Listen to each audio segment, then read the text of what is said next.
درود شریف کا جو سب سے پسندیدہ سیغہ ہے نا، وہ وہی ہے جو ہمارے درود ابراہیمی کا پہلا جز ہے، اللہم صلی علی محمد وعلی آل محمد۔ سنن نسائی میں حدیث ہے، انٹرنیشنل نمبر کے مطابق 1293 اور ایک نمبرنگ کے مطابق ہے 1292۔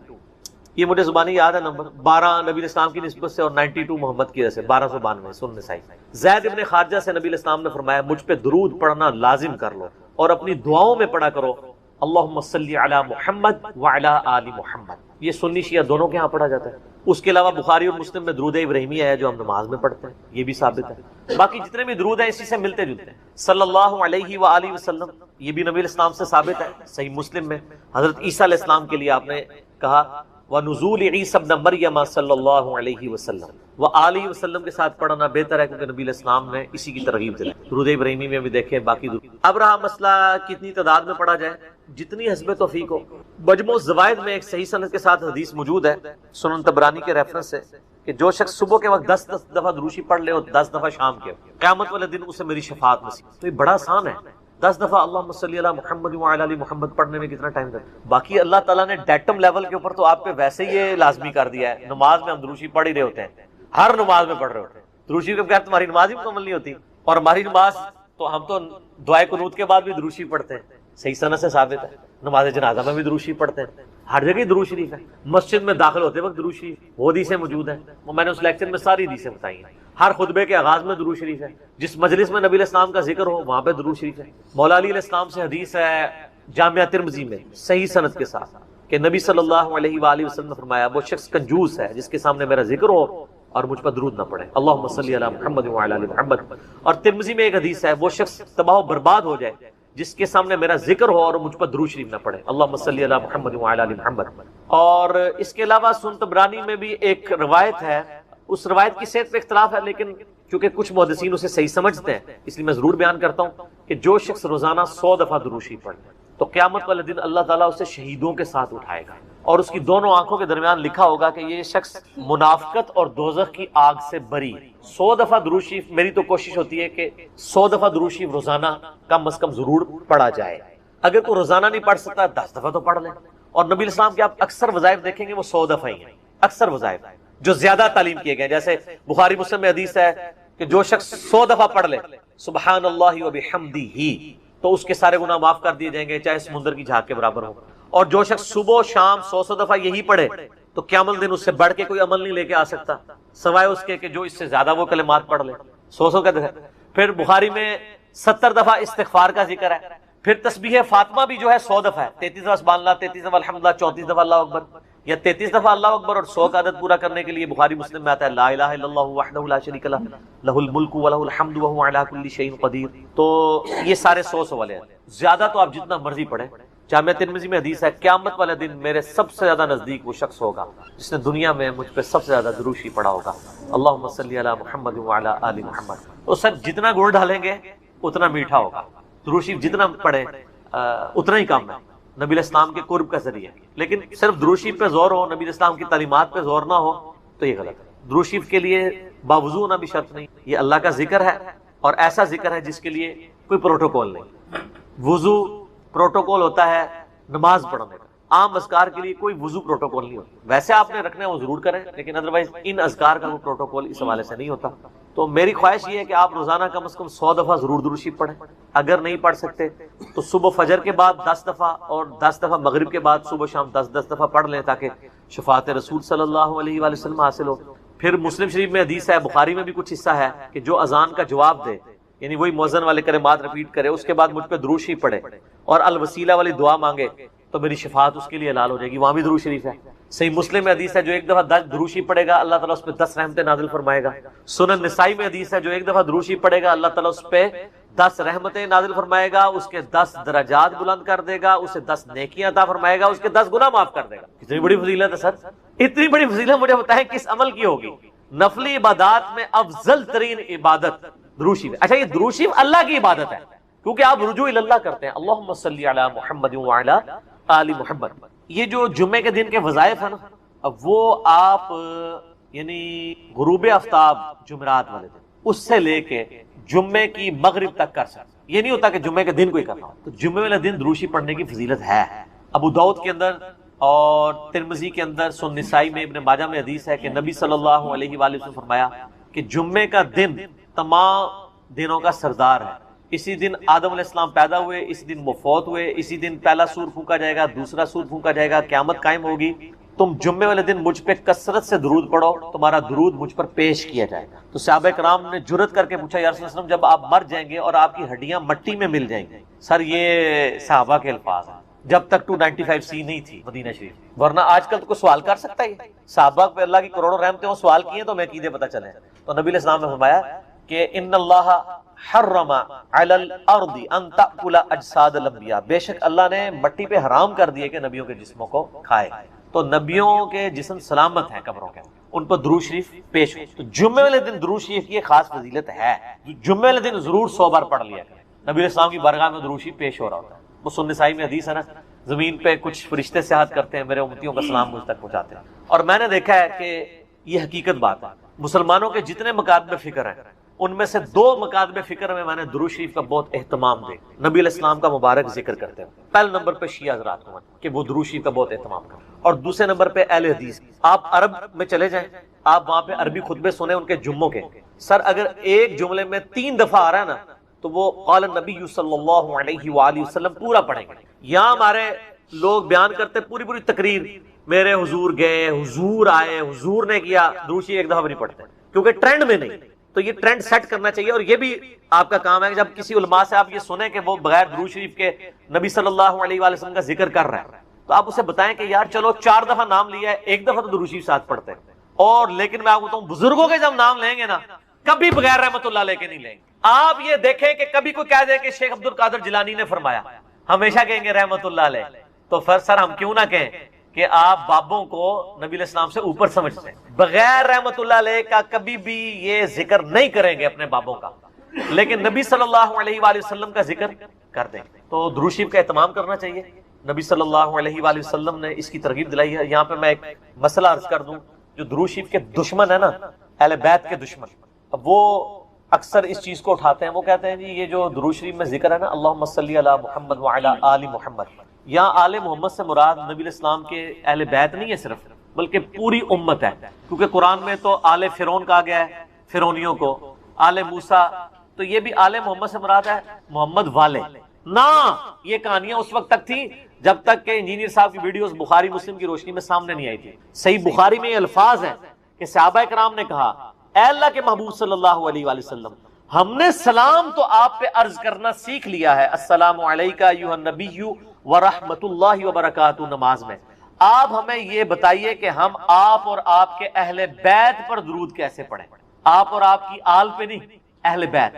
تو کوئی نبی علیہ السلام کا امتی جو غیر سید ہے اور وہ کہہ سکتا ہے میں اہل بیت ہوں، تو اہل بیت کے اگینسٹ آل محمد آپ نے تعلیم دی۔ درود شریف میں آل محمد سے مراد اہل بیت، نبی علیہ السلام کی جو اولاد ہے، آل علی، آل عقیل، آل عباس، آل جعفر، جو صحیح مسلم میں غدیر خون کی حدیث کے اندر موجود۔ تو یہ یہاں آل محمد سے مراد اہل البیت ہے نبی علیہ السلام، باقی ان پہ درود پڑھیں گے تو ہم پہ تو ویسے ہی رحمتیں نازل ہو جانی ہیں، ان کے صدقے ہم تک بھی پہنچ جائیں گی اس حوالے سے۔ تو یہ میں نے ایک ضمناً مسئلہ عرض کر لیا، لوگ بیچ میں نا یہ پخے چھوڑ رہے ہوتے ہیں، تو میں نے اس پہ میرا یوٹیوب پہ کلپ بھی چڑھا ہوا ہے، درود اور اہل بیت کے دشمن، تو اس میں میں نے بتایا تھا یہ یعنی اپنے بغض کا اظہار اس طریقے سے کر رہے ہوتے ہیں، ان کو تو کوئی چیز اس طریقے سے ہضم نہیں ہو رہی ہوتی نا، تو وہ جان بوجھ کے ایسی باتیں نکالتے ہیں۔ درود شریف پڑھیں، اور مجھے یاد ہے کہ 3-4 سال پہلے مجھے ایک بریلوی بھائی کا فون آیا، تو مجھے کہنے لگے کہ جی آپ کی ویڈیوز بہت اچھی ہیں، میں آپ کی ویڈیوز کی وجہ سے مسلک چھوڑا، سب کچھ سیکھا، آپ سے ایک ریکویسٹ کرنی ہے کہ آپ جب درود شریف پڑھتے ہیں نا تو آپ صلی اللہ علیہ وآلہ وسلم پڑھا کریں۔ تو آپ میری پرانی ویڈیوز دیکھیں تو اس میں صلی اللہ علیہ وسلم ہوتا تھا، تو میں نے اس کا پھر یہ مشورہ مانا، تو پھر میں نے آہستہ آہستہ اپنے آپ کو اس کا عادی کیا کہ وآلہ وسلم بھی کہا جائے، کیونکہ نبی صلی اللہ علیہ وآلہ وسلم کو یہ چیز پسند ہے کہ آپ صلی اللہ علیہ وآلہ وسلم کے اہل بیت کا ذکر کیا جائے، اس لیے درود ابراہیمی میں بھی اہل بیت کا ذکر کیا گیا۔ اچھا، درود ابراہیمی میں بعض لوگ کہتے ہیں یہ جو آل ابراہیم کا ذکر ہے تو آپ یہودیوں پہ درود پڑھ رہے ہوتے ہیں۔ نہیں سر، یہودیوں میں کہاں درود ہے؟ اس میں ہے کہ اے اللہ درود بھیج محمد صلی اللہ علیہ وآلہ وسلم اور ان کی آل یعنی اہل بیت کے اوپر، جیسا کہ تو نے رحمت بھیجی تھی۔ مثال ہے، اب والا یہودی تو ہے ضربت علیہم الذلہ والمسکنہ، یہ تو مغضوب علیہم ہے، یعنی مراد وہ جو اہل توحید تھے بنی اسرائیل میں سے، کون؟ حضرت موسیٰ علیہ السلام، عیسیٰ علیہ السلام، یعقوب علیہ السلام، یوسف علیہ السلام، جن پہ اولاد ابراہیم تو یہ ہے نا، وہ تو اولاد ابراہیم نہیں ہے نا جس نے ابراہیم والے کام ہی چھوڑ دیے. وہ تو قرآن میں آیا کہ حضرت نوح علیہ السلام نے کہا یا اللہ یہ میرا بیٹا ہے. اللہ فرمایا اس کے تو اعمال ہی کافر والے ہیں، تیرا بیٹا ہی نہیں، بیگوٹن سن تھا. تعلیمات پہ عمل نہ کرنے کی وجہ سے اللہ تعالیٰ نے بیگوٹن سن ہونا، صلبی بیٹا ہونے کا بھی انکار کر دیا. تو یہاں پہ میں سیدوں سے بھی ریکویسٹ کروں گا کہ مہربانی کریں امت کے اوپر، اگر نوح علیہ السلام کا بیٹا ان کے طریقے پہ نہ چلے تو وہ ان کی آل سے فارغ ہے، اور آپ لوگ جو ہیں وہ چرچ کے اڈے چلا رہے ہوں، شراب کے ڈیرے چلا رہے ہوں. مجھے اگلے دن ایک بھائی کی کال آئی ہمارے ادھر ہی جرمنی سے، وہ خود شیعہ تھے اور وہ رونا رو رہے تھے کہ یار اس وقت اہل بیت کے خلاف ایک پوری مہم کھڑی کی گئی. آپ کو پتہ ہے نا یہاں پہ امیر شام کے نام کے نعرے بھی لگوائے گئے. تو میں نے کہا جی ہم نے تو کاؤنٹر نیریٹو کھڑا کر دیا اس کے اوپر. تو بتانے لگے ایک کسی شیعہ ذاکر پورے اس ایک کمیونٹی کے بارے میں، وہ کہتے ہیں ہم ان کو ملینز آف روپیز سالانہ دیتے تھے، لیکن بعد میں پتہ چلا کہ وہ تو شرابیں پیتے ہیں اور عیاشیاں کرتے ہیں. وہ کہتے ہیں یہ اہل بیت کے نام کے اوپر جب اہل بیت کے دفاع کی باری آئی ہے تو یہ خود کون سے کرتوت کر رہے ہیں. اب الحمدللہ اہل تشیع کے اندر بھی اویئرنیس آ رہی ہے، جیسا کہ بریلویوں کے اندر اویئرنیس آئی کہ پیروں فقیروں نے ہمیں دھوکے میں رکھا ہوا ہے، یہ ہمارے نذرانوں سے یاشیاں کر رہے ہیں. یہی آپ کو یاشیاں شیعہ کے ہاں ذاکرین میں بھی نظر آئیں گے. وہ سارے وہ والے کام کر رہے ہوں گے، اچھے لوگ بھی ہیں لیکن برے لوگ بھی بیچ میں. تو ایسے لوگوں کو ممبروں پہ نہ آنے دیں، ان لوگوں کا خرچہ نہ اٹھائیں، اور یہ جو سید کے نام کے اوپر عزتیں ویل کر رہے ہیں نا اس صورت میں کریں جب واقعی ان کے کام بھی ہوئی. اگر کام ان کے نبی علیہ السلام کے دشمنوں والے ہیں تو ہم ان کی رسپیکٹ. میرا اپنا میکینیکل انجینئرنگ کی یعنی کلاس فیلو تھا یونیورسٹی میں، قادیانی تھا اور سید تھا، اس کے نام کے اندر تھا، میں اب نام نہیں اس کا لیتا، وہ ایک بالکل پرسنل بات ہو گئی. تو اس کا سید فلاں شاہ پورا نام تھا، کتنا ایسا تو ہمیں پتہ ہی نہیں چلا، تو بعد میں قادیانی تھا. اب کیا ہمارے اہل تشیع کے ہاں جو سید ہیں اس کو سید ماننے کے لیے تیار ہو جائیں گے؟ نسل تو ہے نا، جینز تو ہے نا. وہ کہیں گے نہیں تعلیمات چھوڑ دو. تو سر آپ تعلیمات چھوڑ دیں اور آپ ہمیں کہیں کہ آپ امتی ہو. سر ہم امتی سیدوں کے نہیں ہیں، امتی تو نبی علیہ السلام کے لیے. یار مولا علی بھی کبھی، مولا علی نے یہ دعویٰ نہیں کیا کہ یہ میری امت ہے، وہ بھی اپنے آپ کو غلام محمد ہی کہتے تھے. آپ شیعہ کا جو سلوگن دیکھیں وہ تو بالکل ٹھیک ہے، محمد اور آل محمد. آل علی نہیں کہتے ہیں، علی نہیں سر، سینٹرڈ پوائنٹ محمد صلی اللہ علیہ وآلہ وسلم کی ذات ہے، جس کی جو بھی عزت ہے وہ نبی علیہ السلام کی نسبت کی ہوتی ہے، جس کا جو بھی مرتبہ ہے وہ ان کی نسبت. اگر نبی علیہ السلام کو بیچ میں سے نکال دیتے ہیں پھر کوئی شخص کوئی مرتبہ ویل نہیں کرتا. تو محمد اور آل محمد، حالانکہ دیکھیں اولاد علی ہے لیکن نام کیا بولا جاتا ہے؟ آل محمد. کیوں؟ یہ اللہ نے رشتہ کروایا ہے. سنن نسائی میں صحیح سند کے ساتھ حدیث ہے، پہلے حضرت ابوبکر نے رشتہ مانگا تھا نبی علیہ السلام سے سیدہ فاطمہ کے لیے، جب تک کہ حضرت ابوبکر خود سسر نہیں بنے تھے. نبی علیہ السلام نے کہا میری بچی چھوٹی ہے. پھر حضرت عمر نے مانگا، فرمایا چھوٹی ہے.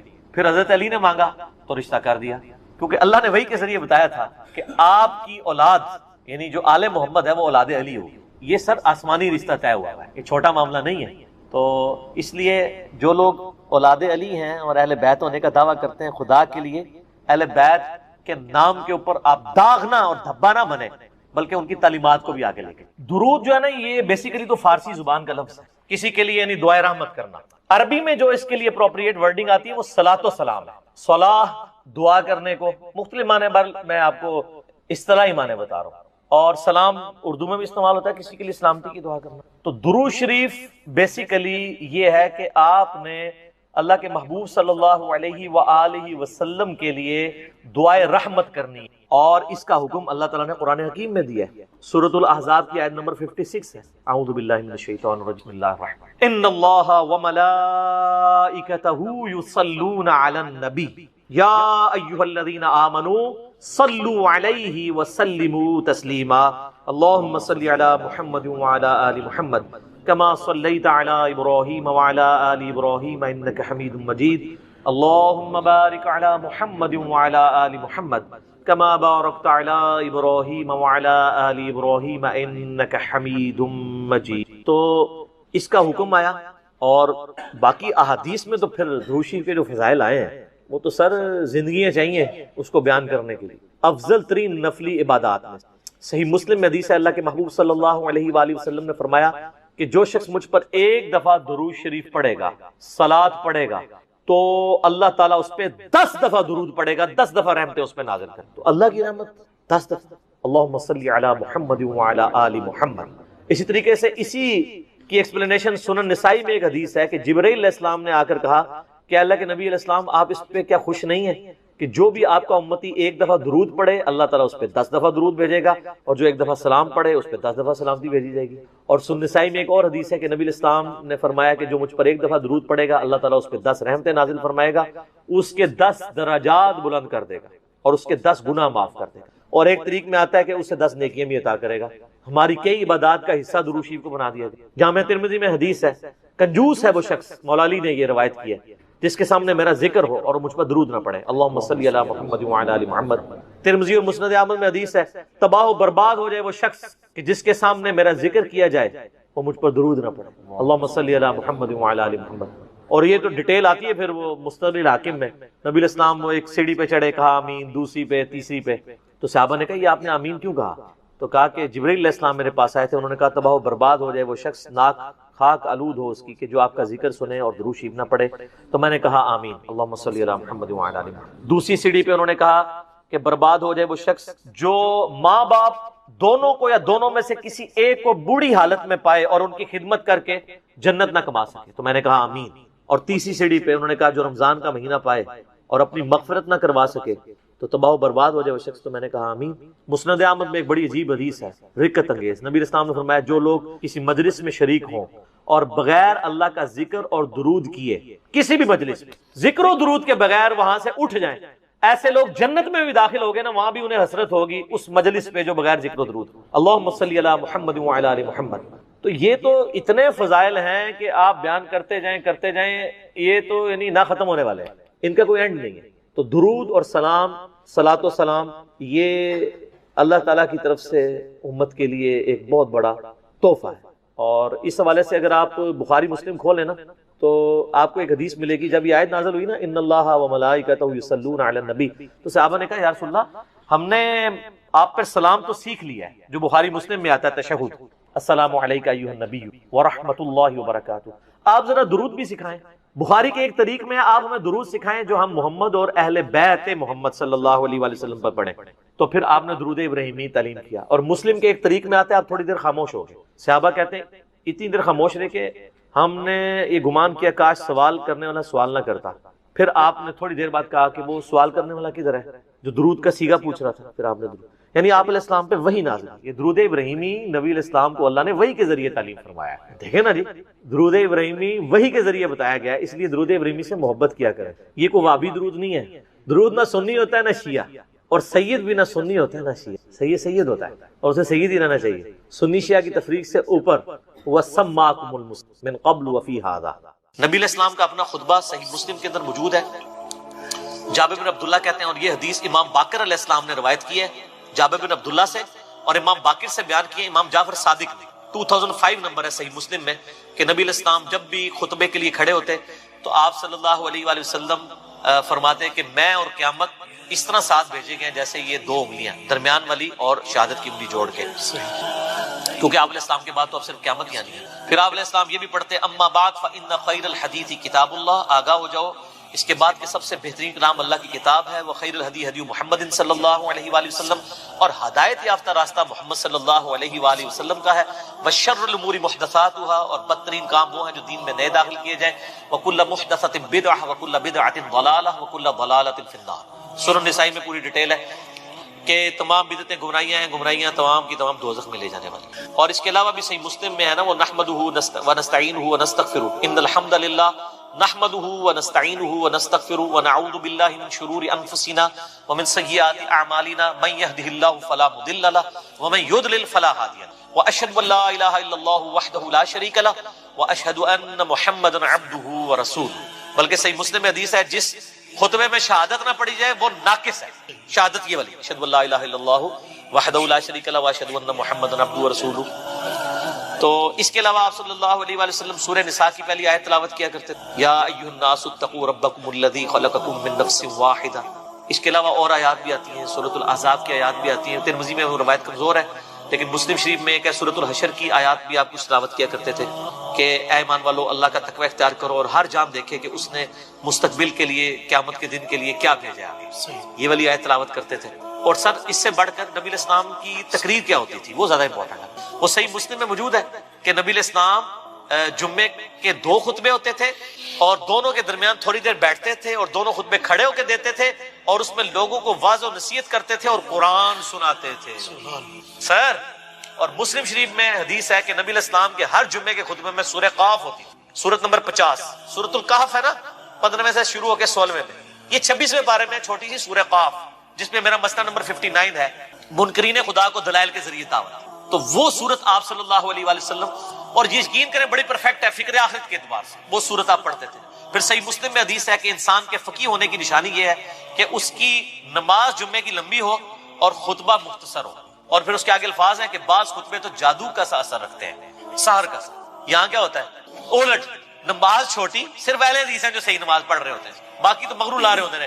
وہ چھوٹی کیوں پڑھاتے ہیں؟ تقریر اتنی لمبی کر چکے ہوتے ہیں کہ انہوں نے ڈر لگا ہوتا ہے کہ یار جلدی فارغ کریے.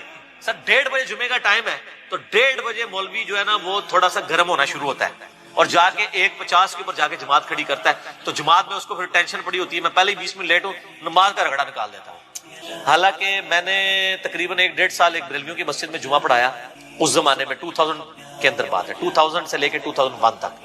میری یعنی نماز جمعے کا ٹائم 1:30 بجے تھا، میں 1:20 کے اوپر تقریر ختم کر دیتا سنتوں کے وقفے کے لیے. اور جب تقریر ختم کرتا تھا تو اس کے بعد ظاہر ہے وہ حنفی طریقے سے ہی اس وقت پڑھتے تھے نا، سنتوں کے وقفے بعد 1:25 پہ عربی خطبہ شروع کیا اور بعض اوقات 1 منٹ انتظار کرنا پڑتا تھا کہ وہ پوری 1:30 ہو تو جماعت کھڑی کرے. 31 32 والی کہانی ختم نہ، وہ کہانی ختم، ٹھیک ہو گیا. اس سر آج ایک کلپ آ رہا ہے مارکیٹ، وہ فرحان بھائی نے تیار کر لیا، وہ انشاءاللہ تعالی ان قریب لانچ ہونے والا ہے. وہ نہ ہی نہ ہے اور اسے نہ 2 بار آئی ہے نہ. وہ کلپ ہے نہ مفتی صاحب، نہ مفتی صاحب ہے، انہوں نے تعریف کی حدیث کی اور ظاہر ہے ان کا بھی قصور نہیں، ان کے بزرگوں نے تعریف کی ہے تو ہم نے اس کی تھوڑی سی انجینئرنگ کر دی ہے. تو وہ کلپ ہے نہ. تو سر نہ اس ٹائم بھی انتظار کرتے تھے پورے 1:30 ہو جماعت کھڑی. اچھا 2 یا 3 جمعے ہی گزرے تھے سر، لوگ جو ہے نا 1 بجے مسجد میں آ جاتے تھے. تقریر خیر اس ٹائم بھی میری اسپیکنگ پاور تو تھی، کہانیاں بھی بڑے اچھے طریقے سے کرا لیتا تھا. اچھا اون بھی کرا لینا، لیکن اون کرا کے پھر انجینئرنگ کرنا، اردو صرف کہانیاں ہی ہونی ہے، حالانکہ انجینئرنگ میں نے کی ہوئی تھی. ٹھیک ہے، تو یہ مطلب انسان کو اس معاملے میں احتیاط کرنی چاہیے. یعنی علماء جو ہے وہ خام خواہ گھسیٹتے رہتے ہیں، تو قرآن پڑھ کے سنائے، ایک طرف سے قرآن شروع کریں. ان لوگوں نے تو 12 تقریریں کتاب مارکیٹ سے خریدی ہوئی ہے، ہر 12 جمعے کے بعد وہ ریپیٹ ہو جاتی ہے. ٹھیک ہے، اس کی بجائے کیا کریں، قرآن ترجمے والا لے لیں اپنے فرقے کا. بریلوی ہیں تو احمد بریلوی صاحب کا لے لیں، دیوبندی ہیں تو اشرف تھانوی صاحب کا لے لیں، اہل حدیث ہے جونا گڑھی صاحب کا لے لیں، اہل تشیع ہے تو سید فرمان علی شاہ صاحب کا لے لیں. سر 2-3 صفحے ہی پڑھ کے بتا دینا قرآن کے، تو ان کو وہ بےچارے پریشان ہوئے ہوتے ہیں، بےچارے نئے خطیب نا جی، وہ پھر جمعہ آ گیا ان کی تقریر کریے.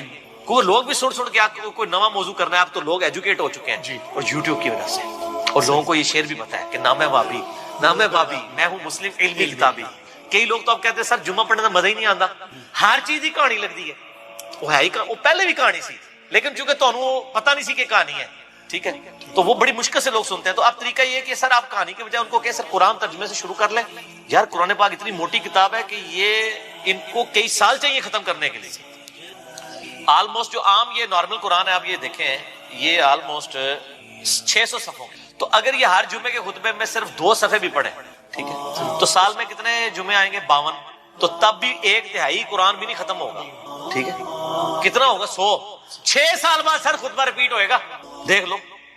کیونکہ 1 سال میں 100 صفحے پورے ہوئے تو 6 سال کے اندر 600 صفحے پورے ہوں گے.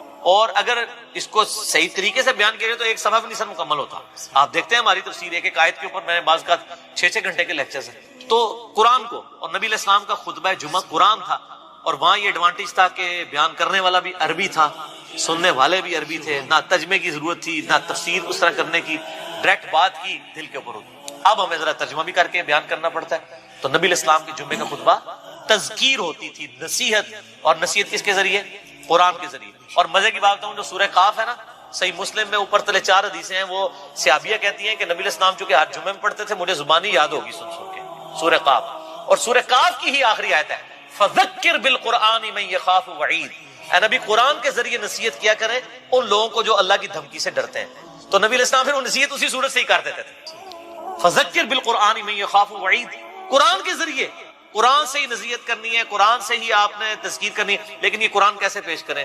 قرآن تو آپ کو پتہ پڑھنے سے بندہ گمراہ ہو جاتا ہے نا. گورے ہدایت پا جاتے ہیں تے کالے جڑے نے گمراہ ہو جاتے ہیں. وہ ان لوگوں کے چونکہ اپنے عقائد قرآن کے خلاف تھے اس لیے انہوں نے یہ ڈنڈورا پیٹا. تو نصیحت بھی قرآن سے. اور وہ بخاری مسلم کی جو حدیث میں نے بیان کی تھی انڈے کے حلال ہونے کے, اس میں بھی الفاظ پتہ کیا سب سے پہلے جو آتا ہے اس کو اونٹ کی قربانی کا ثواب, اس کے بعد والے کو گائے کا, اس کے بعد والے کو بھیڑ کا, اس کے بعد والے کو مرغی کا, اس کے بعد والے کو انڈے کا, اس کے بعد آگے الفاظ ہے پھر فرشتے جو ہے رجسٹر بند کرتے ہیں. وَيَسْتَمِعُونَ الذِّكْرَ, اور پھر وہ کان لگا کے تذکیر جو نصیحت کر رہا ہوتا ہے نا وائز وہ سننا شروع کر دیتے ہیں. فرشتے بھی تقریریں سنتے ہیں. ویسے تو تھوڑیاں گاڑیاں سن کے تو فرشتے بھی ہنستے ہوڑے تھے, بندے ہنس رہے ہیں. یار یقین کریں مجھے تو اب فرشتوں کے اوپر آ رہا ہے. یار فرشتے کیا سوچتے ہوں گے یار کہ ان کو اللہ تعالیٰ نے ایک پیغمبر دیا, کتاب محفوظ کی, یہ اس کو چھوڑ کے کہانیاں کرا رہے ہیں. بڑا حوصلہ ہے فرشتیاں نا, یقین کرو. پھر بھی تھوڑا نام رجسٹر لکھتے ہیں, ہو سکتا ہے نہ لکھتے ہوں کہانی سننے کے لیے پہلا بندہ آ گیا, ہوں دوسرا آ گیا, ہوں تیسرا آ گیا, تے کہانی سن کے اٹھ گیا, تے گھر بھی جا کے کہانیاں ہی سنائے گا. آپ امیجن کریں کہ فرشتوں کے لیے تو حسب حال ہی بنا ہوا ہے یہ مسجدیں جو ہیں, لیکن ان بیچاروں کی تو اللہ نے ڈیوٹی لگائی ہے. ادروائز یقین کریں آپ کی جو مسجدیں نا ان میں تو وہ کہیں یا اللہ اتنے نہ منو بھیجو, لیکن وہ چونکہ پابند ہیں حکم کے تو وہ جاتے ہیں ہر دفعہ بیچارے کہانیاں سن کے اللہ کو جا کے اللہ نو دس دے ہوں گے کہ جناب کہانیاں نے, ٹھیک ہے نا تم جی نہیں اللہ کو پتا ہوتا ہے لیکن اللہ پوچھتا ہے سر. جی صحیح مسلم میں حدیث ہے کہ جہاں پہ بھی کوئی محفل ہوتی ہے نا وہاں پہ فرشتے ڈانپ لیتے ہیں, جب وہ واپس جاتے ہیں اللہ تعالیٰ پوچھتا ہے کہاں سے آئے, وہ پوری ڈیٹیل ہے. اور وہ محفل قرآن کے بارے میں, یہ بابوں کی محفلوں کے بارے میں نہیں, وہ تو خیر پازیٹیو سینس میں. تو یہ جو کہانیاں ہیں وہ ظاہر ہے اللہ تعالیٰ کے تو علم ہے, لیکن اللہ تعالیٰ پوچھتا ہے اس لیے کہ اس کا ایک پروسیجر ہے, ایک طریقہ ہے کہ ڈیوٹی لگائی ہے, ذرا ان سے بھی فیڈ بیک لیا جائے. تو بہرحال آپ دیکھیں کہ کتنی شرمندگی نبی علیہ السلام کو قیامت الدین اس امت کی وجہ سے اٹھانی پڑے گی کہ اس امت کو کتاب محفوظ کر دی گئی, پیغمبر کی تعلیمات محفوظ کر دی گئی, یہ پھر بھی کہانیاں کراتے ہیں. اور میں یقین کریں مجھ سے تو صبر نہیں ہوتا, میں تو 1 بجے جمعہ ہے نا سر 12:55 میں گھر سے نکلتا ہوں, بس اتنا ٹائم لے کے کہ 2 سنتے پڑھوں. اس میں بھی بعض کا 1-2 جملے اتنے کوفت والے آخری منٹ میں بھی پڑھ جاتے ہیں دماغ میں کہ بندہ کہتا ہے یا تو پھر یہ اصلاح کرے نا سر. تو صحیح مسلم میں حدیث ہے کہ مؤمن وہ ہے کہ جو برائی دیکھے تو ہاتھ سے روکے, ہاتھ سے نہیں روک سکتا, زبان سے روکے, اگر زبان سے بھی نہیں روک سکتا دل میں برا جانے, لیکن ساتھ کا دل والا معاملہ ہے ذالک اضعف الایمان, یہ سب سے لوز درجہ ہے جی. تو ہم تو ہیں بھائی حسینی, ٹھیک ہے نا جی, تو ہم تو کہتے ہیں بھی اس کو کم از کم زبان سے روکیں, اور ہم تو زبان سے بھی کسی کو روکیں تو یہ ڈر لگتا ہے کہ وہ ضد میں نہ آ جائے. تو اس لیے پھر بہتر ہے کہ نہ سنیں اور نہ وہ کرنا پڑے. میں کسی کو یہ مشورہ نہیں دیتا, آپ لوگ سنیں اور لوگوں کو بتائیں. آپ کے اصلاح کرنے سے کوئی برا نہیں منائے گا, میرے ذرا کرنے سے ذرا میں آپ کو پتہ ہے نا پھر ایک جو ہے وہ بریکٹ والا مشہور ہو چکا ہوں انورٹڈ کاماز میں, تو اس لیے میرے لیے تو مشکل ہو جاتا. تو میں جو ادھیڑ عمر کے جو بزرگ ہیں نا ان سے ریکویسٹ کر کے نا تو اپنی معروضات پہنچاتا رہتا ہوں خطبات تک کہ یہ جو کہانی کرائی تھی ان کو بتائیں کہ یہ کہاں لکھی ہوئی ہے, کیونکہ جو سفید داڑھی والے ہیں ان کے ساتھ کم از کم مولوی بدتمیزی نہیں کرتے, سن لیتے ہیں بات مان بھی لیتے ہیں. ہم لوگ بات کریں تو وہ برا مان جاتے ہیں, میں تو ویسے ہی کرنے جوگا نہیں. اور آپ لوگ بھی, آپ میں سے بھی اکثر وہ کو بات کرے وہ کہتے ہیں پتہ لگے کہ اسٹیشن تو بول رہے ہیں, ٹھیک ہے. یہ جو چھوڑ دیں جناب, جہاں بھی آپ یعنی یہ ہمارے ایک بھائی ہیں سائی وال میں, وہ بتا رہے تھے وہ کسی مسجد میں چلے گئے تو وہاں پہ کوئی مولانا صاحب نا یعنی درس دے رہے تھے. تو ظاہر آپ جو ہماری ویڈیوز دیکھتے ہیں ان کو تو پتہ ہوتا ہے نا مطلب یہ کیا سچ ہے اور کیا یہ کہانی کروا رہے ہیں. تو جناب وہ درس دے کے جب وہ فارغ ہوئے نا تو انہوں نے کہا جی یہ جو آپ نے بیان کیا ہے تو یہ کہاں پہ لکھا ہوا ہے, کوئی اس کا کوئی حدیث, کوئی ریفرنس, اور یہ وہ. تو جب یہ کوئی بات پوچھ رہا ہو آج کے زمانے میں اور ساتھ اس کی غلطی سے اس کے منہ سے نکل جائے, یہ ہمارے لوگوں سے بڑی غلطی ہوتی ہے, وہ کہتے ہیں اس حدیث کا انٹرنیشنل نمبر بھی بتا دیں. بس یہ بولنے کی دیر ہے, اور لگتا ہے مجھے پتہ لگ گیا تو کہڑے اسٹیشن تو بول رہا ہے, تو انجینئر تو سننا ہے, جس مرضی اسٹیشن سے کوئی بول رہا ہے. ہم تو آپ سے اللہ نبی کی بات پوچھ. مجھے کوئی شخص آ کے کہتا ہے جی سورہ البقرہ کی آیت نمبر 279 میں لکھا ہوا ہے کہ جو ہے وہ سود کھانے والا اللہ اور اس کے رسول سے جنگ کرتا ہے, تو میں اس سے اس کی ڈگری مانگوں گا؟ میں قرآن کھول کے پڑھوں گا, تو ریفرنس کو فالو کروں. تو یہ سارے بہانے ہیں جی قربانی کے. میں تو پوری کوشش کرتا ہوں کہ اس کے اوپر لوگوں کو ترغیب دلائی جائے کہ قربانی نہ مس کریں. سر یہ بہت بڑی نعمت ہے. آپ قیامت والے دن اور کچھ نہیں ہے تو حضرت ابراہیم علیہ السلام سے سفارش کے لیے عرض کر سکتے ہیں, ان کی سنت کو زندہ رکھا, ان کی سنت آپ نے زندہ, سنت ابراہیمی کو زندہ رکھا. جس شخص کو اللہ تعالیٰ نے استطاعت دی ہے اسے ضرور قربانی کرنی چاہیے. میں یہ باتیں اس لیے نہیں کہہ رہا, اللہ کا شکر ہے کہ میں نے یعنی جب سے صاحب استطاعت ہوں کہ میں نے خود سے کمانا شروع کیا ہے، یعنی 15 سال سے زیادہ ہو چکے ہیں، تو میری تو کسی سال میں بھی قربانی مس نہیں ہوئی ہے۔ نبی علیہ السلام نے بڑے اہتمام کے ساتھ کی ہے، حتیٰ کہ آپ صحیح مسلم میں جو آپ کے آخری حج کی حدیث ہے 2950، جس میں آپ کا فرمان ہے کہ میں اپنے بعد تم میں وہ چیز چھوڑ کے جا رہا ہوں جسے مضبوطی سے پکڑ لو گے، کبھی گمراہ نہیں ہوگے، وہ اللہ کی کتاب ہے۔ مسلم میں جو حدیث ہے 2950 2950 2950 جابر بن عبداللہ سے، وہ بڑی رکت انگیز حدیث ہے۔ جابر بن عبداللہ آلموسٹ نابینا ہو چکے ہوتے ہیں، تو امام باقر ان کو ملنے کے لیے جاتے ہیں، تو ان کو بتایا جاتا ہے کہ حضور کا بچہ آیا آپ کے پاس، امام باقر حضرت حسین کے پوتے، تو وہ ان کو اپنے پاس بٹھاتے ہیں، تو حضرت امام باقر اس حدیث کو روایت کرتے ہیں، اور امام باقر سے امام جعفر صادق نے بیان کیا ہے، اور 2 واسطوں سے امام مسلم نے لی ہے۔ تو امام باقر کہتے ہیں کہ جابر بن عبداللہ میرے یہ سامنے کے بٹن کھولتے ہیں اور میرے سینے پہ یوں ہاتھ رکھتے ہیں اور کہتے ہیں تم میرے نبی کے بیٹے ہو، تم مجھ سے جو پوچھنا چاہتے ہو پوچھو۔ تو وہ کہتے ہیں میں آپ سے پوچھنے آیا ہوں کہ نبی علیہ السلام نے حج کس طرح کیا تھا؟ تو وہ حج کی آلموسٹ 7-8 صفحوں پہ لمبی حدیث ہے، مسلم شریف میں 2950 اور مشکات میں دوسری جلد میں حج کے چیپٹر میں پہلی حدیث یہ ہے۔ اس میں الفاظ ہے کہ یمن سے نبی علیہ السلام نے 100 اونٹ منگوائے حجۃ الوداع کے موقع پر، 63 اونٹ آپ نے اپنے مبارک ہاتھوں سے نہر کیے ایک حج کے موقع پہ، 63 اونٹ، اور یہ حضور اپنی طرف سے کر رہے ہیں، اور باقی 37 جو ہیں وہ مولا علی کو کہا کہ تم نے کرنا ہے۔ تو 63 میں اشارہ تھا کہ آپ کی چونکہ زندگی مبارک کے 63 سال ہیں، آپ نے پورے سال ایک سال کی قربانی ایک ہی دفعہ کی ہے۔ اور اس کے بعد جابر بن عبداللہ کہتے ہیں کہ جب وہ 100 کے 100 اونٹ نہر ہو گئے تو نبی علیہ السلام نے حکم دیا کہ ہر اونٹ میں سے ایک ایک بوٹی لی جائے، اور وہ ساری 100 کی 100 بوٹیاں ایک دیگ میں ڈال کے پکائی گئیں، ہر ایک جانور سے ایک بوٹی لے کے۔ اور پھر جابر بن عبداللہ کہتے ہیں کہ مولا علی نے اور نبی علیہ السلام نے ایک دسترخوان پہ بیٹھ کے تناول فرمایا۔ تو وہ پوری کی پوری حدیث جو ہے نا بڑی رکت انگیز ہے پڑھنے والی، نبی علیہ السلام کے آخری حج کا بیان، حجۃ الوداع۔ تو اس سے بھی یہ یعنی بات پتہ چلی کہ نبی علیہ السلام نے اس سنت کا بڑا اہتمام کیا ہے، لہذا اس چکروں میں تو پڑھنا ہی نہیں چاہیے کہ جناب واجب ہے یا سنت ہے، بھائی سنت ہے کریں، تو یہ سنت ہی ہے، واجب نہیں ہے، لیکن سنت موقدہ ہے، سنت دائمہ متواتر اور مسلسل بھی ہے، تو وہ صاحب استطاعت ہے، ضرور کرے۔ جہاں ہم اتنے اور خرچے کرتے ہیں تو قربانی کیوں نہ کرے؟ اگر کوئی شخص آلریڈی مقروض ہے تو کیا وہ قربانی دینے کے لیے قرضہ اٹھا سکتا ہے یا قربانی نہ دے؟ قربانی کیوں نہ دے جی، کروڑ پتی لوگ بھی مقروض ہیں، یہ بڑے بڑے فیکٹریوں کے مالکوں سے آپ پوچھیں، انہوں نے کروڑوں میں قرضے اٹھائے ہوئے ہیں، وہ ایکویٹی تو ان کی 40% ہے، 60% تو ڈیٹ انہوں نے بینکوں سے اٹھایا ہوا ہے، وہ تو سب سے پہلے تو ان کی قربانی ساقط ہو جائے گی۔ یہ قرضہ جو ہے یہ عارضی قرضہ ہے، یہ اس قرضے کو وہ قرضہ نہیں کہا جاتا کہ جس کی بنیاد پہ قرضہ یہ ہے کہ ایک بندہ قرضے کے تلے اس طرح دب گیا کہ اس کی 2 وقت کی روٹی محال ہو گئی ہے اور وہ روکی سکی کھا کے گزارا کر رہا ہے، اس کو مقروض کہا جاتا ہے، کروڑ پتی لوگوں کو مقروض نہیں کہا جاتا۔ تو وہ اس طرح نہیں ہے، قرضہ اٹھا کے آپ کریں۔ یہ کمیٹی آپ نے قرضے ہی تو ڈالی ہوتی ہے، کمیٹی ڈال لیں، بھائی کی شادی کے لیے ڈالتے ہیں کمیٹیاں، اور وہ جوتیاں اور کپڑے ہوں تب بھی نئے لے کے دیتے ہیں بچوں کو، اس کا خرچہ نکالیں تو ایک بیل میں حصہ ڈالنے سے تو کم ہی بنتا ہے، یہ بیل میں حصہ ڈالنا تو اس سے کم ہی بنتا ہے۔ آج کل ایک ایوریج شادی کے اوپر 15-20 ہزار روپے لگ جاتا ہے، تو سر 12-13 ہزار روپے کا آپ بیل میں حصہ نہیں ڈال سکتے؟ ضروری ہے کہ آپ نے بکرا ہی لینا ہے، بیل میں حصہ ڈال لیں۔ تو یہ جو آپ نے کمیٹی بھی ڈالی ہوتی ہے، اگر ایک سپوز ₹1,00,000 کی آپ کی کمیٹی نکلی ہے، تیسری یا چوتھی، اور 10,000 روپیہ مہینہ ہے، تو چوتھی آپ نے کمیٹی جب لے لی ہے تو آپ نے ابھی تک تو 40,000 اس کو جمع کروائے ہیں نا کمیٹی والے کو، 60,000 تو آپ نے بعد میں کرانے ہیں، لیکن ₹1,00,000 آپ نے پہلے ہی اٹھا لیا ہے، تو 60,000 کے تو آپ بھی مقروض ہیں، تو پھر تو دنیا میں کوئی بندہ ہی نہیں بچے گا۔ یہ سارے بہانے ہیں جی قربانی کے، میں تو پوری کوشش کرتا ہوں کہ اس کے اوپر لوگوں کو ترغیب دلائی جائے کہ قربانی نہ مس کریں۔ سر یہ بہت بڑی نعمت ہے، آپ قیامت والے دن اور کچھ نہیں ہے تو حضرت ابراہیم علیہ السلام سے سفارش کے لیے عرض کر سکتے ہیں، ان کی سنت کو زندہ رکھا، ان کی سنت آپ نے زندہ، سنت ابراہیمی کو زندہ رکھا۔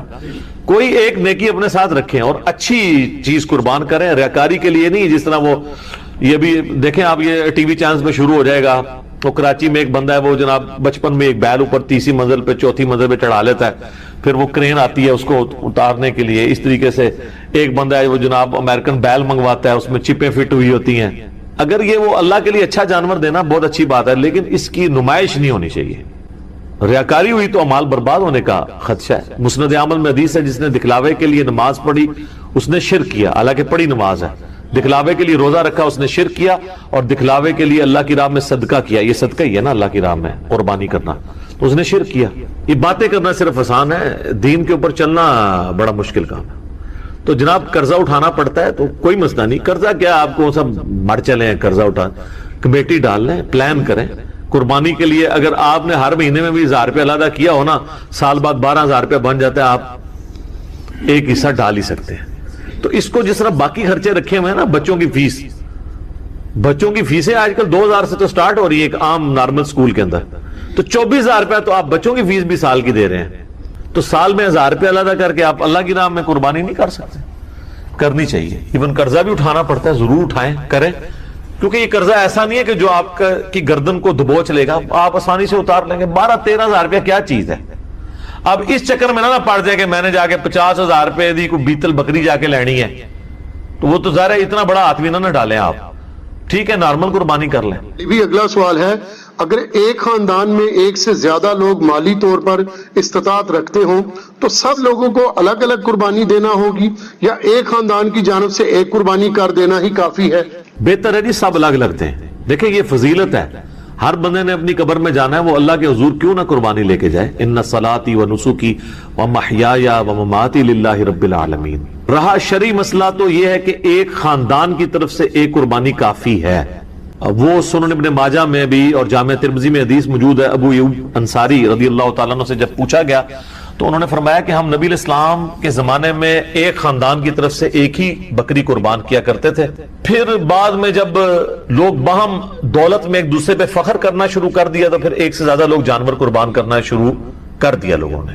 اور ایک اور حدیث ہے سنن ابن ماجہ میں بھی، المستدرک للحاکم میں، ایک اور صحابی کہتے ہیں کہ ہم تو ہمیشہ سے پورے خاندان کی طرف سے ایک ہی جانور قربان کیا کرتے تھے، بکری یا بکرا، لیکن اب میرے گھر والے مجھے اکساتے ہیں تو ہم یعنی ایک دوسرے پہ روب ڈالنے کے لیے کہ ہمسایوں نے تو 3 بکرے دیے ہیں، تم کیوں ایک. یہ صحابہ کے زمانے میں بھی ہے. یہ وہ جو ایک خاندانی ٹسل ہے، یہ تو وہ صحابی کہتے ہیں اب مجبوراً ہمیں اپنے گھر والوں کے اکسانے کے الفاظ ہیں، اکسانے پہ ہم بھی 1-2 بکرے زیادہ کر دیتے ہیں. ورنہ شرعی مسئلہ یہی ہے کہ ایک خاندان کی طرف سے ایک قربانی. یہ خاندان سے مراد ایک چولہا ہے. ایک چولہا اس اعتبار سے کہ میاں بیوی بچے. اب آپ کو گھر ایسا لے آئیں گے جہاں پہ 5 فیملیز رہ رہی ہیں اور چولہا ایک ہو تو وہ آپ کہیں گے ایک قربانی نہیں، وہ 5 خاندان ہے. چولہا عموماً بولا جاتا ہے. تو اگر 5 گھر میں خاندان ہے، ویسے خرچے ان کے علیحدہ علیحدہ ہیں، صرف ایک چولہا اکٹھا ہونے سے یہ نہیں ہوگا کوئی ایک خاندان بنے گا. میاں بیوی بچے یہ ایک خاندان ہے. چاہے وہ 5 بھائی اکٹھے رہ رہے ہیں، چولہا اکٹھا جل رہا ہے، پھر بھی وہ 5 خاندان تصور ہوں گے. ہر ایک خاندان کو اپنی قربانی الگ سے دینی چاہیے. اچھا یہ بھی بعض لوگوں میں مشہور ہے کہ جی 7 ضروری پورے کر رہے ہیں. نہیں، 7 زیادہ سے زیادہ. ایک بندہ بھی ایک گائے دے سکتا ہے، 2 بندے بھی مل کے ایک گائے دے سکتے ہیں. بکرا نہیں 2 بندے مل کے دے سکتے، گائے. اب یہ روایت جو ہے نا جی یہ کمزور ہے. اس میں شریک القاضی مدلس ہیں اور ان سے روایت کر رہے ہیں سما کی امام ترمذی نے اس حدیث کو لیا ہے لیکن اس پہ جرا کوئی نہیں کیا ہے. لیکن ساتھ ہی انہوں نے عبداللہ بن مبارک کا قول نقل کیا ہے کہ میت کی طرف سے قربانی درست نہیں ہے، اور اگر کوئی قربانی کرے گا تو وہ صدقہ شمار ہوگی. جس طرح کہ میت کی طرف سے آپ صدقہ اور خیرات تو کر سکتے، میت کو تو ثواب پہنچتا ہے صدقہ اور خیرات کا. مسئلہ 74 میرا اصالہ ثواب کے اوپر ریکارڈڈ موجود. اور پھر عبداللہ بن عمر فرماتے ہیں کہ جو میت کی طرف سے قربانی کی جائے گی نا، پھر وہ چونکہ صدقہ ہے میت کی طرف سے، وہ سارے کا سارا اللہ کی راہ میں خرچ کر. اور پھر اس میں امپلائڈ ہے کہ پھر گائے میں حصہ نہیں ڈال سکتا، وہ پورا بکرا ہی میت کی طرف. اور بیسیکلی وہ قربانی نہیں ہو رہی ہوگی بلکہ وہ صدقہ ہو رہا ہوگا، اور وہ آپ خود نہیں کھا سکتے اصالہ ثواب کے لیے. باقی جو لوگ اب اس معاملے میں اجتہاداً کہتے ہیں کہ میت کی طرف سے قربانی ہو سکتی ہے اور نبی الاسلام کی طرف سے بھی ہو سکتی ہے، اس کی دلیل وہ پکڑتے ہیں وہ مسلم کی کہ نبی الاسلام نے جب چتکبرے مینڈے قربان کیے تو آپ نے الفاظ اس کے اللہم تقبل من محمد و آل محمد و امت محمد، کہ اے اللہ اسے قبول کر لے محمد صلی اللہ علیہ وآلہ وسلم کی طرف سے، ان کی آل کی طرف سے اور تو یہ تو نبی علیہ السلام کی خصوصیت تھی، کیونکہ النبی اولا بالمؤمن انفسہم وازواجہم امہاتہم، نبی صلی اللہ علیہ وآلہ وسلم مومنین کی جانوں پر اس سے بڑھ کر حق رکھتے ہیں، اور مومن کی مائیں ہیں ان کی بیوی نبی علیہ السلام۔ اس کانٹیکسٹ میں ایک حدیث بخاری مسلم میں ہے کہ جب اللہ تعالیٰ نے نبی علیہ السلام کو وسعت دی تو جب کبھی کوئی مقروض کا جنازہ لایا جاتا تھا نا، اس وسعت سے پہلے تو آپ کہتے تھے کہ جب تک اس کا قرضہ نہیں اترتا میں اور جب مقروض کا جنازہ وسعت کے بعد آتا تو آپ فرماتے ہیں کہ قرآن میں آیت ہے النبی اولا بالمؤمن انفسہم وازواجہ امہاتہم، تو میں سب سے زیادہ حقدار ہوں کہ میں اس کا قرض اتنی۔ آپ علیہ السلام نے یعنی خالی اس رشتے کو اویل نہیں کیا۔ یہاں تو پیری مریدی میں لوگ کیا کہتے ہیں کہ وہ پیر کہتا ہے کہ مرید میرے لیے قربانی کرے کیونکہ میرا اس کی جان سے بڑھ کے اس پہ حق ہے، اور رسول اللہ کا تو واقعی ہم پہ ہماری جان سے بڑھ کر حق ہے، اور حضور کہہ رہے ہیں حق تو میرا ہے اس کے اوپر، لیکن جب اس پہ اس طرح کا وقت آیا تو میں اس کے روحانی باپ کی حیثیت سے اس کا قرضہ خود، روحانی باپ تو ہے نا امت کے۔ صلاۃ بر محمد وآل محمد، اللہم صلی علی محمد وعلی آل محمد۔ تو اس حدیث کے تحت لوگ کہتے ہیں کہ جی وہ جو نبی علیہ السلام نے کہا کہ میری طرف سے اور میرے گھر والوں کی آل کی امت کی، تو کہتے ہیں پھر امت بھی اگر حضور کی طرف سے کر دے تو پھر میں یہ کہوں گا کہ یہ پھر مسئلہ اجتہادی ہے، ضعیف احادیث بھی اس کو سپورٹو ہے، اگر کوئی دینا چاہتا ہے ضرور دے، لیکن گائے میں نہ حصہ ڈالے، اللہ تعالیٰ سے ایک بکرا دینا۔ اور پھر جس طرح ابن مبارک نے فرمایا، عبداللہ ابن مبارک نے امام حنیفہ شاگرد ہیں، امام حنیفہ کے شاگردوں میں سے ہیں اور امام بخاری کے دادا استاد، کہ پھر اس طرح کا گوشت خیرات۔ باقی یہ ہماری جذباتی ایفیلیشن ہے۔ مجھے بتائیں کہ رسول اللہ صلی اللہ علیہ وآلہ وسلم اس کام سے خوش ہوں گے جو انہوں نے امت کے ذمہ لگایا ہے کہ امت کرے، یا اس کام سے خوش ہوں گے جو امت کے ذمہ لگائے نہیں ہے اور امت دھونس اور زبردستی کے ساتھ اتری ہوئی ہے؟ چلیں اگر آپ مولا علی والی حدیث سے پلی لیتے ہیں، وہ تو مولا علی کی ڈیوٹی لگائی نا، حضور نے امت کو تو نہیں کہا میرے بعد میرے نام کے کرتے رہنا، پھر بھی آپ اگر ان الفاظ پہ بھی جائیں گے تو وہ مولا علی کے لیے۔ اچھا اب آ جائیں یہاں پر، اگر آپ کے عام امتی، تو عام امتی کے ذمہ جو کام ہے نا سر، وہ سورۃ الاعراف آپ پڑھ کے دیکھیں، میں نے پہلے بھی کئی دفعہ یہ چیز بیان کی ہے، میں آج پھر بیان کر دیتا ہوں۔ نبی علیہ السلام کا جہاں پہ ذکر خیر آیا نا کہ اگلی کتابوں میں آپ کا ذکر ہے، 157 نمبر آیت ہے، اللہ تعالیٰ نے فرمایا اعوذ باللہ من الشیطان الرجیم الذین یتبعون الرسول النبی الامی الذی یجدونہ مکتوبا عندہم فی التوراۃ والانجیل، یہ اس نبی امی کی پیروی کر رہے ہیں جس کا ذکر لکھا ہوا پاتے ہیں اپنے پاس تورات اور انجیل کے اندر، یأمرہم بالمعروف وینہاہم عن المنکر، جو کہ انہیں نیکی کا حکم دیتے ہیں، ان کو برائی سے روکتے ہیں، وَيُحِلُّ لَهُمُ الطَّيِّبَاتِ، اور حلال کر چیزیں ان پر پاکیزہ چیزیں حلال کرتے ہیں، وَيُحَرِّمُ عَلَيْهِمُ الْخَبَائِث، اور جو خبیث گندی چیزیں ہیں وہ ان پر حرام کرتے ہیں اللہ کے اذن سے، وَيَضَعُ عَنْهُمْ إِصْرَهُمْ، اور ان پر جو بوجھ تھا وہ ان سے دور کرتے ہیں۔ ظاہر شریعت کی پابندیاں بوجھ نہیں ہوتی ہیں، بلکہ شریعت کی وجہ سے جو خام خواہ کے بوجھ آپ پہ ڈلے ہوتے ہیں وہ اتر جاتے ہیں۔ وَالْأَغْلَالَ الَّتِي كَانَتْ عَلَيْهِمْ، اور جو ان کے گردنوں میں توق پڑے تھے وہ ان سے دور کرتے ہیں۔ خام خواہ کے ایک ان کی روایتیں چل رہی تھیں، جس طرح یہاں بھی آپ دیکھ لیں، جو ایک اللہ کا ہوتا ہے وہ پھر کسی بابے سے نہیں ڈرتا، اور جو اللہ کا نہیں ہوتا وہ جو قبر دیکھتا ہے، جو جھنڈا دیکھتا ہے اس کے آگے، یہ ڈرائیوروں کو آپ دیکھیں نا، راستے میں جتنے مزار ہیں نا دور سے یوں کرتے جاتے ہیں، یہ ان کی گردنوں میں توق ہے نا، اتنے ڈرے ہوئے ہیں، دور دور سے یوں کر رہے ہوتے ہیں۔ تو نبی علیہ السلام نے سب جھوٹے خداؤں کو سائڈ پہ کر کے ایک خدا کا تعارف کروایا، اور ہم نے آپ کو سارے جھوٹے بابوں سے ہٹا کے رسول اللہ کے قدموں تک پہنچایا۔ ما ضل صاحبکم وما غوا، صلی اللہ علیہ وآلہ وسلم۔ پھر اللہ تعالیٰ فرماتا ہے فالذین آمنوا بہ، پس جو لوگ ان پر ایمان لائے، وعزروہ ونصروہ، اور ان کی عزت کی اور ان کی مدد کی، واتبعوا النور الذی انزل معہ، اور پیروی کی اس نور کی یعنی قرآن کی جو ان کے ساتھ نازل ہوا، اولئک هم المفلحون، ایسے ہی لوگ ہیں جو فلاح پا گئے۔ تو اللہ تعالیٰ فرما رہا ہے کہ رسول اللہ صلی اللہ علیہ وآلہ وسلم کے ساتھ محبت کا تقاضا یہ ہے کہ آپ ان پر ایمان لاؤ، قرآن کی پیروی کرو، اور رسول اللہ کی اس کاز میں جس کاز کے لیے وہ دنیا میں آئے ان کی مدد کرو۔ آج بھی رسول اللہ کی آپ نے مدد کرنی ہے، ان کے دین کی مدد کرنی، یہ یعنی رسول اللہ صلی اللہ علیہ وسلم ہمارے محتاج نہیں ہے، لیکن جو ایک روحانی باپ کی حیثیت سے ہم پر حق ہے ان کا، جو بخاری مسلم میں آپ نے یوم النہر کے خطبے میں بھی کہا ہے اور یوم عرفہ کے خطبے میں بھی، کہ کیا میں نے اللہ کا پیغام تم تک پہنچا دیا؟ سب نے کہا یا رسول اللہ پہنچا دیا۔ آپ نے فرمایا اب تمہاری ذمہ داری ہے کہ اس پیغام کو دوسرے لوگوں تک پہنچاؤ۔ پھر 3 دفعہ آپ نے گواہ بھی کیا، اللہم اشہد اللہم اشہد اللہم اشہد، اے اللہ گواہ رہنا، اے اللہ گواہ رہنا، گواہ رہنا، یہ لوگ مان رہے ہیں کہ میں نے پیغام پہنچا۔ تو نبی علیہ السلام اس کو شہادت علی الناس کہتے ہیں، اللہ کے گواہ بن کے انسانیت کے اوپر کھڑا ہونا۔ تو یہ آپ کی ذمہ داری ہے۔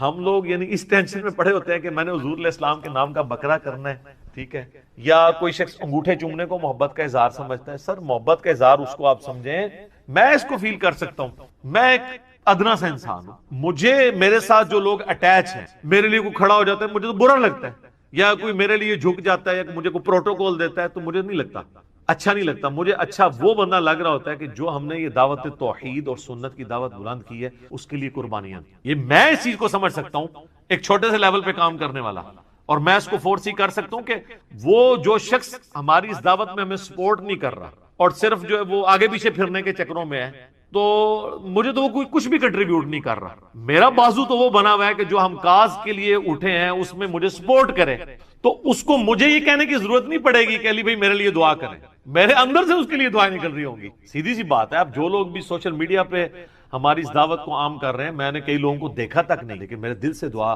کوئی اچھا کلپ کسی نے اچھا تھم نیل بنایا، میں اس کے لیے دعا میرے دل سے نکلتی، یار یہ کاز میں ہمیں سپورٹ کر رہا ہے. رسول اللہ صلی اللہ علیہ وآلہ وسلم کے تو ذمے اتنی بڑی ذمہ داری اللہ نے لگائی ہے، وَمَا أَرْسَلْنَاكَ إِلَّا كَافَّةً لِلنَّاسِ بَشِيرًا وَنَذِيرًا، پوری انسانیت کے لیے آپ کو ڈر سنانے والا اور خوشخبری سنانے والا بنا کے بھیجا گیا. تو آپ علیہ السلام کی تو خوشی اس میں ہوگی کہ آپ کے ہم میسج کو آگے لے کے چلیں، نہ کہ قربانی کے دنوں میں ہم اس چکر میں پڑ دیں کہ نبی علیہ السلام کے نام کا بکرا کرنا ہے نہیں کرنا. کئی لوگ تو ایسے ہیں جو کہتے ہیں ہمارے پاس ایک ہی بکرے کے پیسے تھے تو ہم نے نبی علیہ السلام کے نام کا کر دیا، اپنا کیا ہی نہیں ہے. یہ کون سی شریعت میں عمل ہو رہا ہے؟ رسول اللہ صلی اللہ علیہ وآلہ وسلم اس عمل سے خوش ہوں گے جو آپ چاہتے ہیں.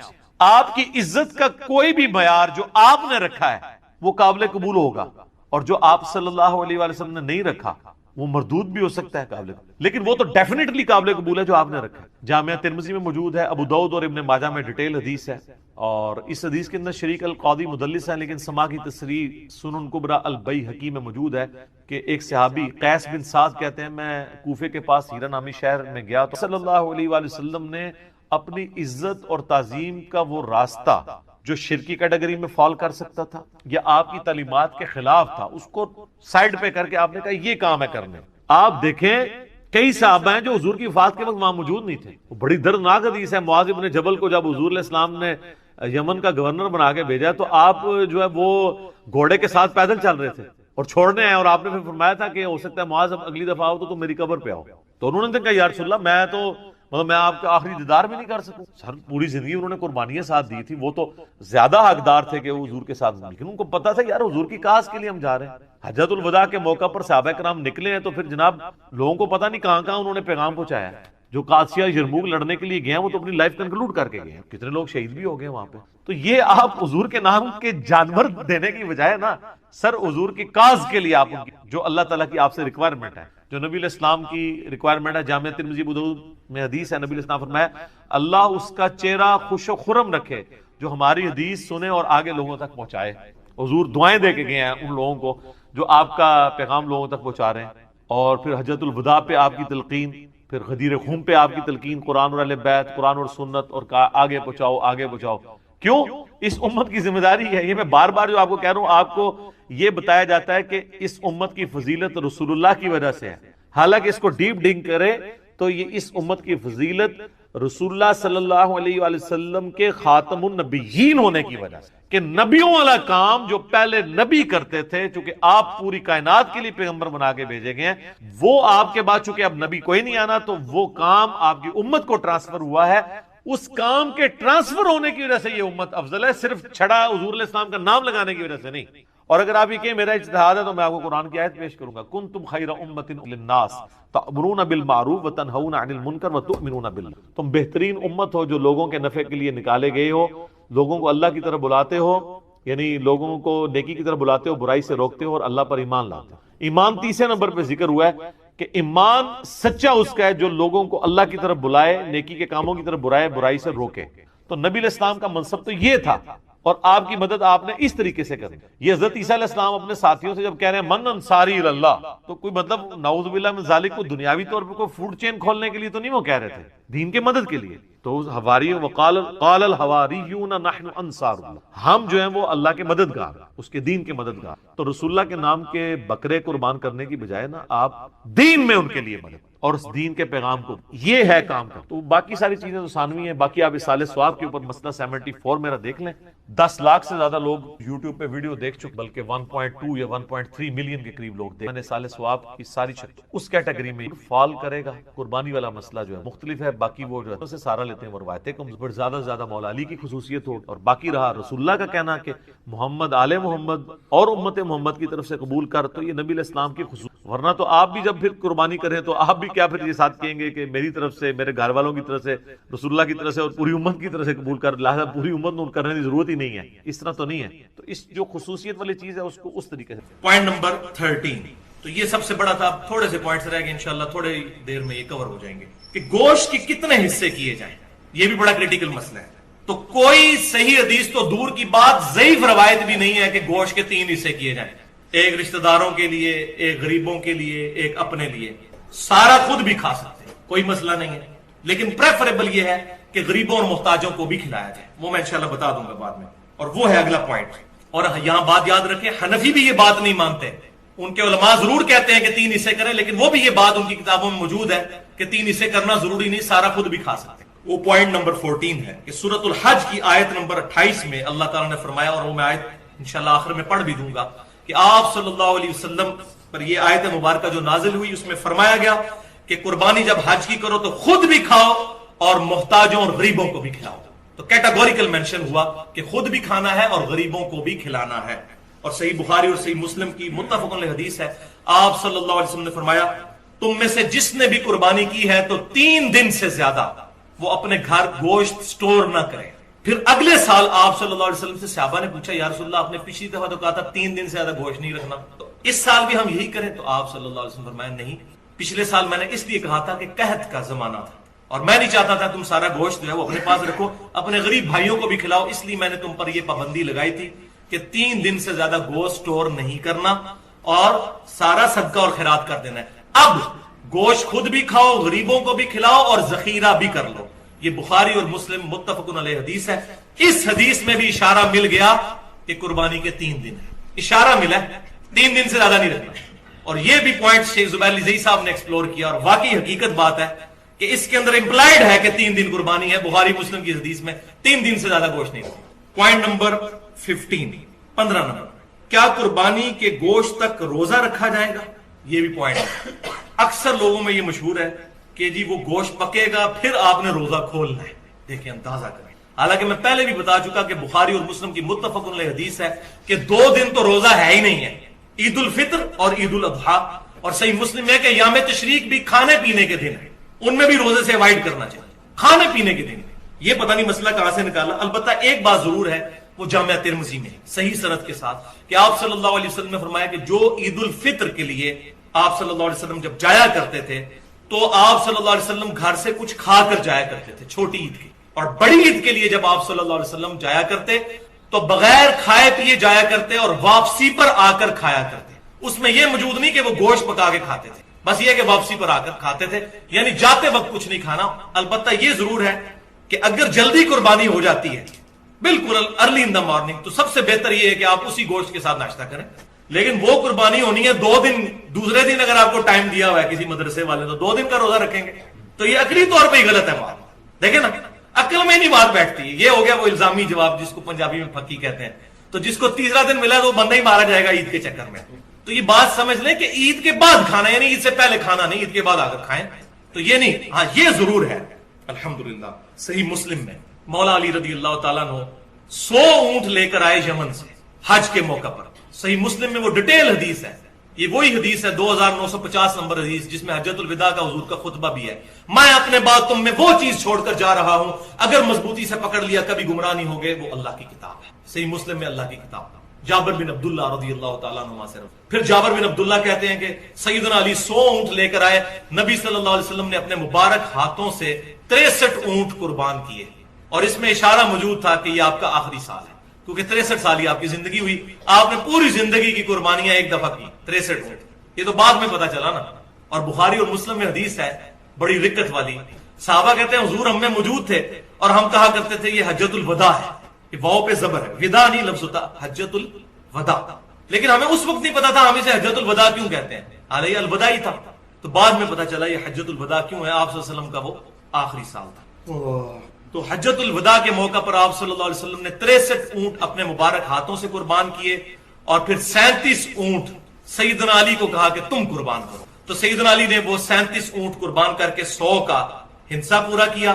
پھر جابر بن عبداللہ کہتے ہیں آپ صلی اللہ علیہ وسلم نے حکم فرمایا کہ ہر اونٹ میں سے ایک ایک گوشت کی بوٹی لی جائے 100 اونٹوں میں سے, اور پھر اس کو ایک دیگ میں پکایا جائے, یعنی 100 اونٹوں کی ایک ایک بوٹی لے کر وہ پھر دیگ میں پکائی گئی. پھر گوشت اس کا تیار ہوا تو جابر بن عبداللہ کہتے ہیں پھر ان دونوں نے بیٹھ کر کھایا. کس نے؟ نبی صلی اللہ علیہ وسلم اور سیدنا علی رضی اللہ عنہ. تو لیکن یہاں پر یہ ایک کریٹیکل مسئلہ بھی سمجھ لیں کہ اونٹ کا گوشت کھانے سے وضو ٹوٹ جاتا ہے. یہ صحیح مسلم میں حدیث. آپ صلی اللہ علیہ وسلم نے پوچھا گیا یا رسول اللہ صلی اللہ علیہ وسلم ہم بکری کا گوشت کھا کر وضو دوبارہ کریں؟ فرمایا مرضی ہے, کر لو, ٹھیک نہ کرو تو کوئی حرج نہیں. پھر پوچھا اونٹ کا گوشت کھا کے, فرمایا کہ اونٹ کا گوشت اگر کھاؤ تو پھر وضو دوبارہ کرو. اس میں وہ جو ایک عجیب سا قصہ مشہور ہے کہ وہ کسی صحابی کی ہوا خارج ہو گئی تھی تو آپ صلی اللہ علیہ وسلم نے فرمایا جس نے اونٹ کا گوشت کھایا وہ جا کے وضو دوبارہ کرے. وہ روایت کوئی ثابت نہیں ہے. اس میں تو واضح صحابی خود پوچھ رہے ہیں کہ بکری کا گوشت کھا کے, فرمایا نہیں کرنا, اونٹ کا گوشت فرمایا کرنا ہے. تو اونٹ کا گوشت کھانے سے وضو ٹوٹ جاتا ہے. وضو, غسل, تیمم اور طہارت کے مسائل پر میری پوری گفتگو ہے ahlsunnatpak.com پر, مسئلہ نمبر 42 کے نام سے 2 گھنٹے اور 20 منٹ کی, اس میں میں نے ڈیٹیل کے ساتھ احکام بتائے ہیں. اب الحمدللہ 5-7 منٹ میں یہ آخری 2 پوائنٹ کور ہوں گے اور ہماری گفتگو الحمدللہ کنکلوڈ ہو جائے گی. Point number 16, second last point, کھال کا مصرف کیا ہونا چاہیے, کیونکہ کھال تو بڑی مصیبت بن گئی ہے. پہلے تو خالی مولوی لڑتے تھے کھالوں کے لیے, اور ان کا بس چلے تو آپ کی کھال بھی عید والے دن اتار کے لے جائیں اور جا کے اس کو بیچ کے تو اس سے جو ہے چندہ اکٹھا کریں. لیکن اب سیاسی جماعتیں بھی میدان عمل میں اتر آئی ہیں, خصوصاً کراچی شہر کے اندر تو عید قرباں پر قتل ہو جاتے ہیں کھال کے چکر. وہ 1,500-2 ہزار کی کھال ہوتی ہے اور بندہ مار دیتے ہیں, یہ کھال ہم نے لے کے جانی, وہ کہتے ہیں ہم نے لے کے جانی. پھر ایک ایک مکتبہ فکر میں, بریلویوں میں, دیوبندیوں میں, اہل حدیث, اہل تشیع میں, ان میں بھی جتنی پارٹیاں بنی وہ آپس میں کھال کے پیچھے لڑتے ہیں. اور بعض لوگ تو بےچارے صرف اس لیے 2 قربانیاں کرتے ہیں کہ ایک پارٹی کو ایک کھال دیں گے, دوسرے کو دوسرے, تاکہ دونوں خوش رہیں. ٹھیک ہے, یہ بالکل حقیقت ہے. اور یہ سارا مسئلہ جو ہوا ہے نا وہ ہوا ہے فتنہ مال. میں پھر ریپیٹ کروں گا, مسئلہ نمبر 51, 1.5 گھنٹے کی گفتگو, رزق حرام, فتنہ مال اور دنیا پرستی کا انجام اور اس کا علاج. آج تک کسی بندے نے رزق حرام پہ یہ گفتگو نہیں کی. کیوں؟ کہ وہ پرٹیکولر آیات ہے ہی علماء کے بارے میں ہے کہ یہ حرام ہو رہا ہے. وہ ساری آیات میں نے پیش کی ہیں. امت کے بارے میں تو بعد میں ہے, جامعہ ترمذی میں صحیح حدیث ہے, ہر امت کا ایک فتنہ اور میری امت کا فتنہ مال ہے. تو میں نے ڈیٹیل کے ساتھ اس میں بیان کیا ہے.